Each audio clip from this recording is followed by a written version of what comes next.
Hello. Hello, how are you? Good. So, hi, I'm Kelley and this is Diane. Welcome to Chatting Shite. A podcast where we'll chat, we'll rant, and we'll probably overshare. So, how are you, Diane? I'm good. How was your week? I'm good. I'm actually, I'm suffering a sugar hangover today. That's a thing. It is in perimenopause, apparently. I went out for dinner last night. It was one of my friend's birthdays and it was lovely. It was a lovely dinner. And I had, I love pavlova, meringue, like the sugar, the cream, the fruit, the fresh fruit. Like it was absolutely delicious now. And I wouldn't actually eat a lot of dairy because it really doesn't agree with me. So I would only ever eat in small amounts. But oh my God, it was delicious. And I swear to God, when I woke up this morning, I felt like I had a hangover. And I was like, what is this? And I was exhausted. And I looked it up and it's like, oh yeah, you can get like, it can feel like a hangover from eating sugar in perimenopause. Jesus Christ, the struggles, huh? Oh my God.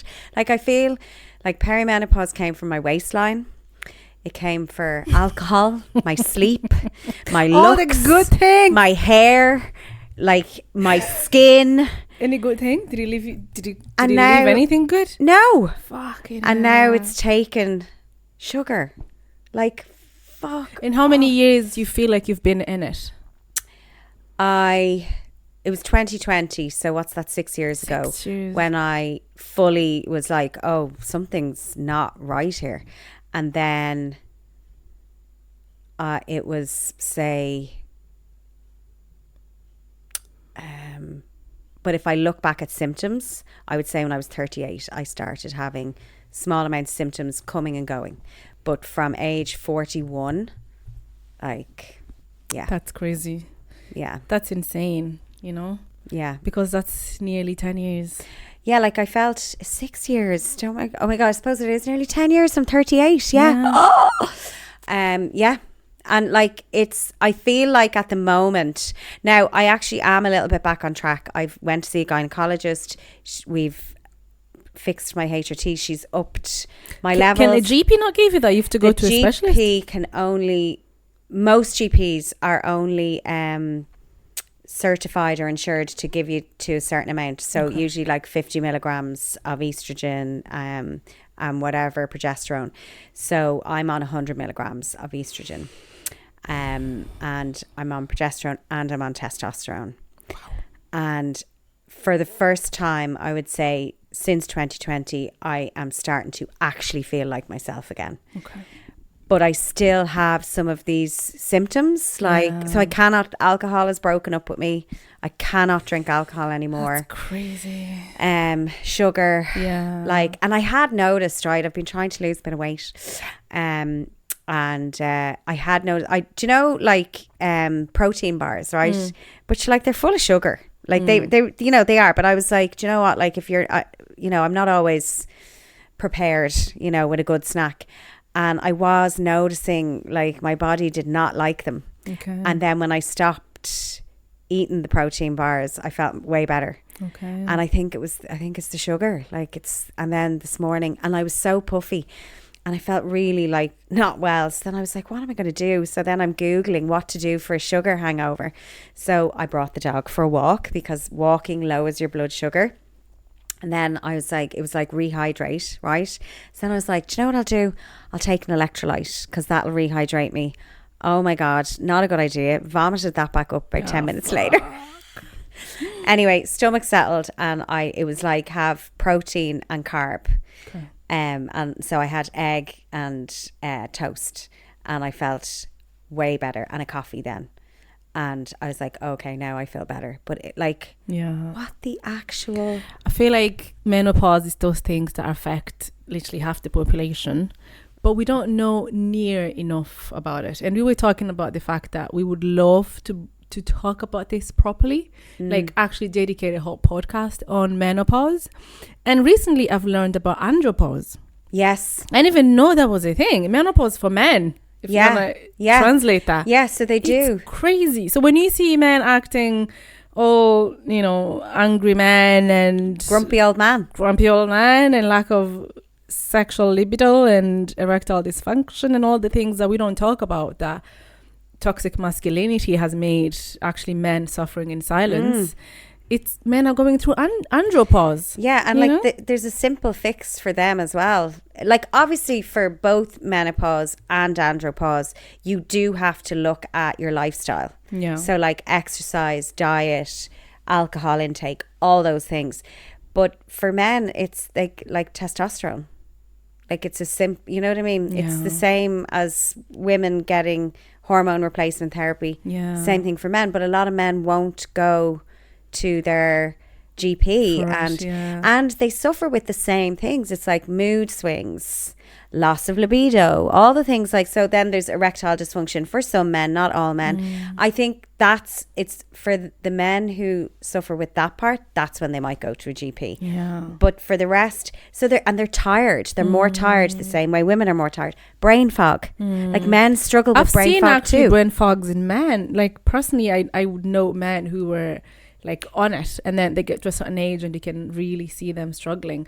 And because I know the brain fogs in women, because we talk about it, it's not as easily identifiable in men, and that's really sad. So I really feel like we need to dedicate a time to talk about menopause and andropause because it affects people, and there's a fix for it. We're all going to go through this. Like every Everybody. woman is going to go through menopause. Every man is going to go through andropause. Yeah. Like it's happening. And actually, if you do, like, it's a privilege to go through it because not everybody gets to live to get there. You know what I mean? Yeah. So, and like it's rough. Like, yeah, I imagine. I've heard there is a grief in it. Yeah. Now, for some women, the grief is around their fertility because they can't have children anymore. I suppose I knew when after my 2 children, I knew I'm done. And my peace was made with that. So for me, that part is not, but I do know for, you know, I have friends and the fact that they won't be able to have any more babies is a huge grief for them. But then there's just also your body. Like for me, it's definitely like andropause happens very slowly. It's a very slow decline. It's like a drop in testosterone, 1 to 2% a year, you know, in your 30s, 40s and into your 50s, right? So it's a very slow decline. And I think that's why men don't always notice it. But for women, it's like a huge dip. Yeah, it's a huge dip. And it takes everything with, you know what I mean? Yeah. And like, so your body changes, your looks change, your skin changes, your hair changes, you're looking, you don't, like, I felt like I'm on the outside of myself looking, but like I can't identify. That's scary. Because you don't feel like yourself. Yeah, it's a scary thing to do. Do you remember like your first trimester?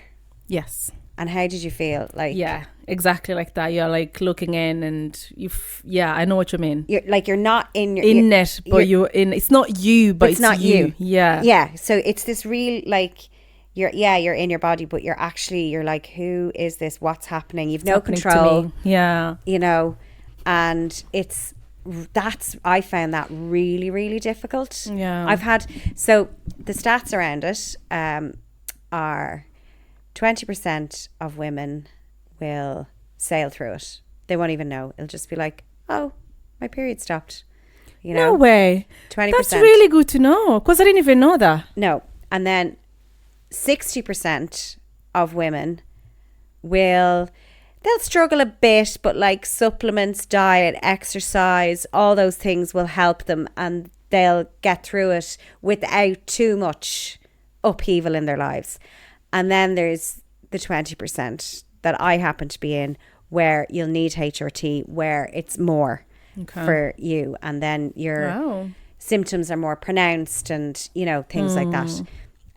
But that is really positive, because that's kind of 80% of women can go through it, you know, and be like normal-ish. Yeah, ish. Like, I'm not saying it's for those 60%, it's not going to be difficult, but they probably won't ever get to the stage where they're going to need HRT. They're just, you know, and then everything does tend to to pan out. But for me, I'm definitely part of the 20%. And I'm even like, all my cousins who are my age, there's 4 of us, we're all on a really high dose of estrogen.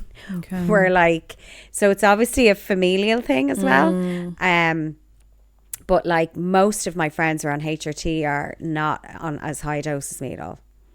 And then for black women and brown women, it notoriously starts much earlier.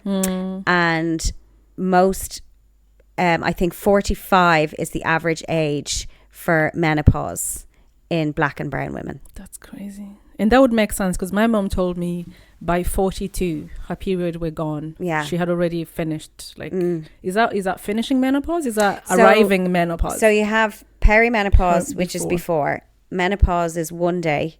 Oh, so menopause is where, in your 40s, if you arrive at menopause, it means you haven't had your period for 2 years.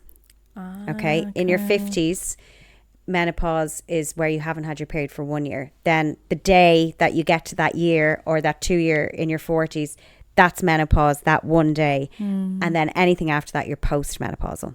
Postmenopausal. Yeah. I see. Okay. So, okay. Yeah. But even that, I feel like that's what I mean, that we really need to talk about it because it's a topic that, first of all, we don't talk about, we don't discuss. But even when we are discussing it, it's nearly fear-mongering. Like, I am petrified of menopause because I feel like it's like not a death sentence, but the way people talk about it, it's like something to be scared of. Because when you don't hear that stats, that for 80%, it's actually not like that bad. Now, I'm not saying it's not anything, but it's not that bad, right? It's the 20%. But then if those 20%, like, I wouldn't have known. Like, I heard the likes of Davina McCall. I heard other women speaking about this and I went, oh my God, I think I'm perimenopausal. I nearly every symptom.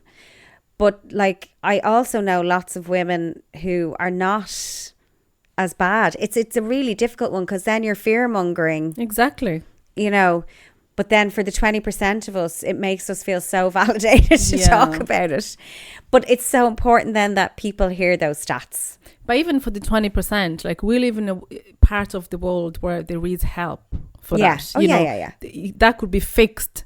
Because there are some women in parts of the world where there's no solution to that. You just have to go through that, sober. Yeah, like, you know what I mean? Like raw dogging it. Absolutely. Like, so I feel like, yes, it's fear-mongering, but we also need to look at it from that other stance of, yes, it's terrible, 100% from what I hear, but there is a solution to it, which is 100%. Why it's really important to talk about it and actually bring statistics and facts on it. And but it's a journey. So like, you're constantly having to tweak. And that took me ages to realize that. Like with the HRT, like the last doctor I went to not that long ago, because I said to her, I'm struggling so much. Like, I just don't feel myself. I said, the last 2 years, really, like, if I even look at pictures of myself, I'm like, I don't even recognize that woman. And I was so inflamed and I had so much bloating in my face. Even I didn't even recognize my face. And she was the first doctor I'd met who I felt like really listened to me. And she also said to me, don't worry, like, we are going to solve this. That's like, so the nice. Solutions are here. Like, she was, and I was like, okay. Like, and I felt like a child, but like, it's so hard. Validated, yeah. Like, because I suppose for most women's issues, we are told it's in our heads, rest more, drink more water, exercise more, like, you're just imagining shit. Like, even on that, is there like a blood test for them to know where you are, or is it just symptoms? They can do a blood test, but not really, because the whole thing of it is your bloods are so up and down in perimenopause that, like, you could get that blood done today at 2:00 and it could look like, no, you're fine, but you could get it tomorrow at 2:00 and it could be like, oh yeah, you're perimenopausal. So they go on symptoms rather than blood test. Yeah. So that's what I mean. Like, I would love to delve into even the symptoms to look out for, because I have no idea. For what I hear is, you get anxiety, or you start getting hot flushes, but like, having anxiety is part of adult life anyway. So when do you know it's a problem, if you get me? If I look back at my very first symptoms, was actually I was getting hives. Okay. So I started just breaking out in hives for no reason whatsoever. My period changed completely, and that was like, I just couldn't, because I luckily was I got it every 28 days. I got it for 3 days, 4 days, like, you know, Done.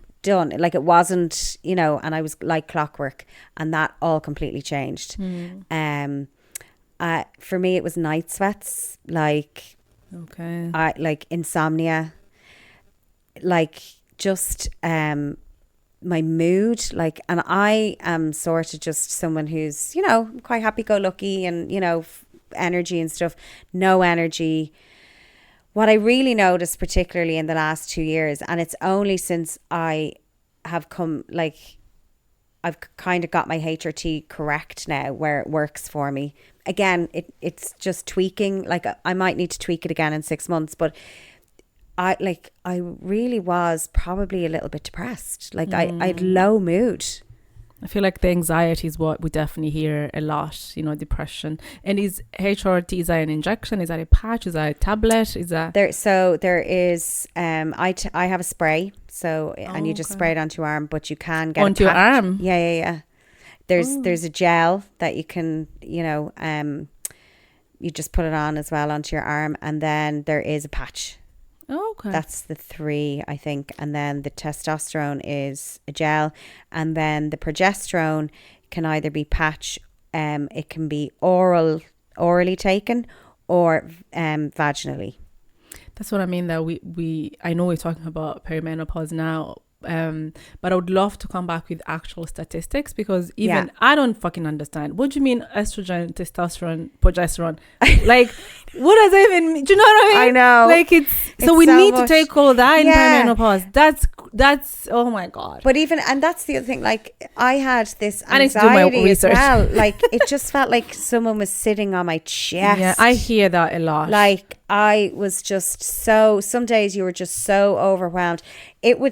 I can't describe it other than you'd be there, and next of all, this feeling, and it felt like it would start at the top of your head, and this feeling, it was like just this cloak would slowly come down over your whole body of just pure anxiety. And like, I do the mindfulness, I do Reiki, you know what I mean? I like, nothing really, only HRT is going to, if you are at the, you know, if you're at this in that 20% where I was, you know what I mean, with your symptoms. For some people, it can just be, oh, I gave up alcohol, or I started exercising and I feel great now. Do you know what I mean? Yeah. Like, everybody's different, and you have to figure out what works for your body. Yeah. But it's like, to me, it's like a teenage phase, except you're like a woman with responsibilities. Yes. That's what I mean. Like, how do you even know that you're in it? Because adult life is anxiety. Adult life is shit happening to you, is your body changing, it's you having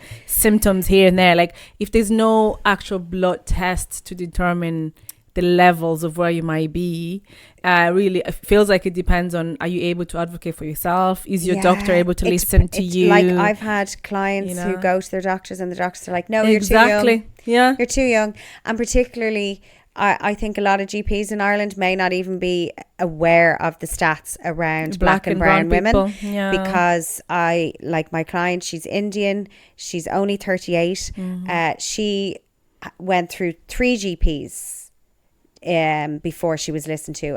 Actually, she didn't even get listened to. And I said to her, go to a gynecologist, find a specialist. And she went, and they were like, oh yeah, well, of course, because you're Indian. That's and crazy. It starts. Yeah. And she's like, you know, on HRT now, and she's starting to feel like herself again. And that's all you want. You just want, you feel like you're going insane. Crazy. Like, honest to God, like, and nobody talks about this either, but like, I had suicidal thoughts as well. I was like, it's very rough. And I remember speaking to a work colleague, and she'd said, oh, I've seen you on Instagram talking about perimenopause. And I started talking to her about it, and I said, look, I'll be really honest. I said, it got really dark for me. Like, I had, you know, and I was telling her, you know, I had suicidal thoughts. I said, not that I was ever going to act on them, but I was just like, this is so harsh.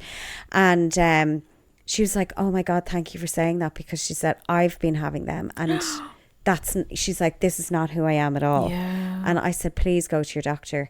And she came back to me, because we don't always see each other in work, and she came back about 2 months later, and she was just like, oh my God, I started HRT. I'm like, it takes a while. She's like, I'm not quite back to myself, but oh my God, the difference from where I was. And she was like, thank you for saying, because people don't talk about the fact that you can have suicidal thoughts. That's what I mean. Yeah. Like, we don't know enough about it, and the things we know are not factual. So thank you for sharing the highest rate for women committing suicide, the age where it's the highest number of women, is the perimenopausal years. It's like I think it's from 45 to 60. My goodness. That's where women. Yeah. So like if you look at women who are committing suicide at those ages, we have to be asking the question. Yeah. Yeah. Like, were they was it perimenopause? You know what I mean? And like, that's it. Everybody's like, oh yeah, I get a hot flash, but nobody wants to talk about the real dark issues side of it. Yeah. And like, when I look back on the last 2 years, and I'm only on the testosterone and stuff 2 months now, it's changed my life. I have my energy back. I have my, my joie de vivre or whatever, like that, just that joy that, I haven't had that in such a long time, and I didn't even recognize it was gone until I got it back. Yeah. Do you know what I mean? It's like you're going through treacle. Yeah. That's every day just feels like you're just something new, trying to survive, really. Yeah. But that's what I mean, that it's really important for women to, first of all, listen to their bodies, know the changes, but also get help and make sure the help you're getting is actually relevant and someone's listening to you. Because it sounds to me like the signs of perimenopause are the signs of adult life. Yeah. Like, every woman who has children, or even if you don't have children, that is just that age we're in, late 30s, 40s, where maybe you're changing jobs, or maybe you're becoming more, assertive in your life. You can say no easily, you can say yes easily, maybe you're offending people. I don't know. You're in a stage of your life where you're trying to know who you are, and that comes with many negative shit. Maybe you're learning boundaries. Yeah. And then, as we know, medical professionals don't often listen to women. It's always attributed to, maybe lose the weight, drink more water, go for a walk. You're stressed. Just being condescending towards our issues. Especially black women. And brown women. Because they don't, you present differently. Yes. So you need to make sure that you have a GP. But not only present differently, the medical professionals don't learn. Everything they learn is about white bodies. It's the default. They never learn about black and brown bodies and how things affect us differently. So when you talk about medical racism, it's even down to that. So it's systemic. Advocate for yourself. Yeah. And it is about finding the right GP. And I think for women, especially black women, it is so important to find the right GP, which is actually hell in this country right now to try. Like, you can't even get, like, it's like a GP. I think I might have an infection. Yeah, the GP will see in 3 weeks. Yeah. What? I'm dying today. Are you fucking joking me? Like, it's mental. Yeah. Isn't it? Yeah, definitely. Advocate for yourself. Yeah. So thank you so much for sharing that, Yeah, you're welcome. Listen, I'm going to talk about perimenopause a lot on this podcast. Yes, we're in for it. Well, I feel like I've come through such the hardest part of it. And I feel like I have a doctor now, but that's taken me 6 years. Wow. So the reason why I want to say from the very beginning is make sure and find a doctor who's listening to you. Know that you are going to have to tweak it, that it, but never do it on your own, because I stupidly came off HRT by myself. Big mistake. And so that was like 9 months of trying to, come off, get back on, like hell. So yeah, like, find a really good doctor. That would be my biggest thing. And learn to advocate for yourself. Yes. Don't take no for an answer. Yeah. Only you are the specialist of how you're feeling. Only you know how you're feeling. If your doctor says, dismissing you, whatever, don't take no for an answer. If you need to seek a second opinion, go for it. Yeah. Because as I said, I know medical professionals dismiss women, and especially dismiss minority women, black women, brown women.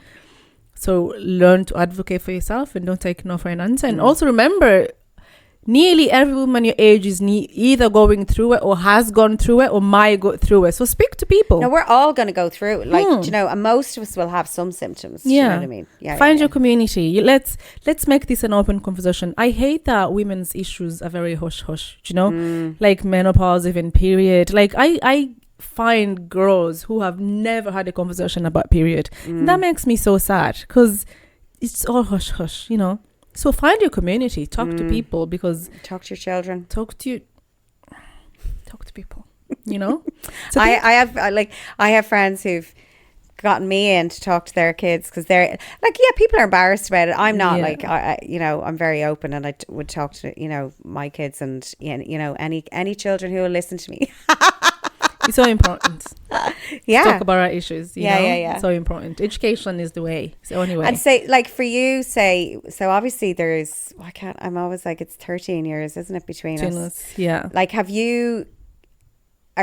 you kind of, do you feel like you've any symptoms now or no? I feel like, so I think I was telling you the other day, last year I went through a weight loss program and I was really punishing my body and I was seeing the results. But the one thing I felt is brain fogs. Oh my God, Kelley. I would look at that cup and I'm like, I know that's a cup, but it's not coming out. Yeah. So I really struggled with that. And I sometimes I thought I had dementia. I thought I had, you know, I think I'm undiagnosed ADHD, to be fair. I thought I had menopause. I was really struggling. I panicked. And then, so when I stopped that diet, my brain is coming back to its norm a little bit. Turns out you're just hungry. Just need some bread.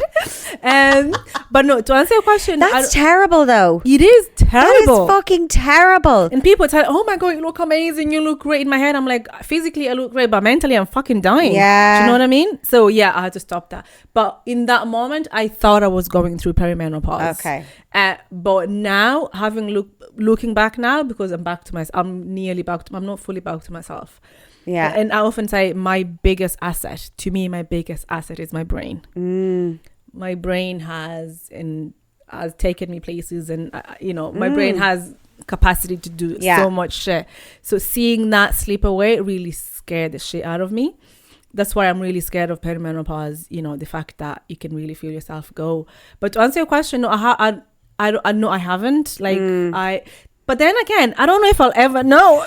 Well, no, the other question I was going to say, like, did your mom struggle? Because usually they do say to look to your familial. Like, so my mother would have had, you know. I don't know. Again, it's back to those conversations we don't have. Yeah. I want to talk to her about it. I just know she told be open me, to it, or? Oh, she would. Yeah, if I was, she would be open to it, whereas I'm not. I don't like asking those kind of shit.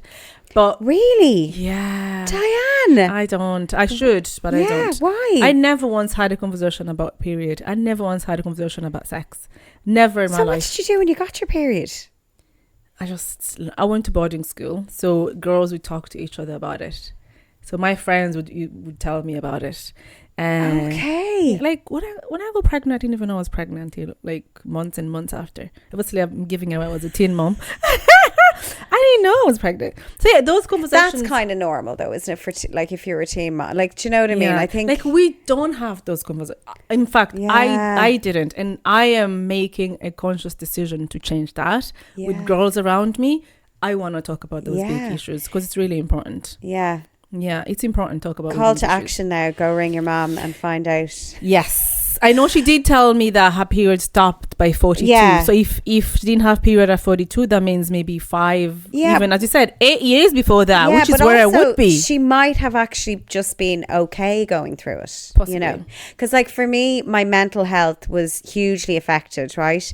And as soon as my mental health came back online, when we got my HRT, it's like you were saying, as soon as you start eating again, I have said this to my husband, I'll say this to my friends. If I'm overweight, I absolutely don't care, but I need my mind to feel like, to be me. When you know you're not yourself. Yes. That's really difficult. Yes. And like, part of me is like, whatever about the weight. Yeah. As long My as mind. this. Yeah. And it's a real fright though. Oh my goodness. Yeah. It is a huge fright. And having said that, when I'm saying, how do you know when you're going through it? I feel like I would know. You will because know. I felt the difference when my brain was slipping away. I could really feel difference. And because, again, I've been pregnant, I know that I love the analogy because that makes sense.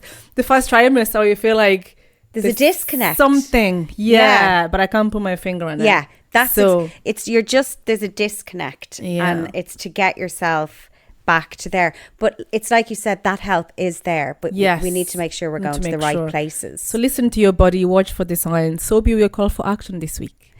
My call for action is talk to the young people in your life, talk about to boys as well as girls. Like, yes, like when I was having my period, my kids would know every month when I had my period. I would explain to them I was tired. Only have boys. Yeah. I would explain to them why I was tired. I would explain to them, I need them to be a little bit gentler with me because I'm not feeling myself, so talk to your kids, talk to your girls about periods, talk to your girls about their bodies, masturbation, all sex, the things. Everything. Yeah, that's my call to action. Talk. Me too. That would be literally the same thing. Let's remove shame from women's experience. Something that is innate to us, something that we are born with. We cannot change it. Let's take the shame out of it because who does it benefit? Not us. So let's talk openly about period. Let's talk openly about sex, about pleasure, about menopause, perimenopause, about how we're feeling. And andropause. I think you're right. And andropause. I think we need to get that conversation more out in the open because I think men are struggling. They are, and they're struggling in silence. That's the terrible thing about it. They're afraid to go to their doctor and say, I think I need, help here. Yeah. They don't want to do that. So I think, we need to, if the man in your life, because it's that thing, where we say grumpy old man. And really, there's a reason he's grumpy. A little bit of testosterone might actually my elevation. Solve that. So, thank you so much for listening to us. And please follow us on all our social media, Instagram, Facebook, TikTok, YouTube. Everywhere you listen to your podcast at, we're there at Chatting Shite Pod. Please follow us. Tell a friend to tell a friend. And then our email address is chattingshitepod@gmail.com. And please get in touch with more of your dilemmas because I swear to God, we are loving them. Like, you guys are wild. Thank you so much. Thank you. Bye.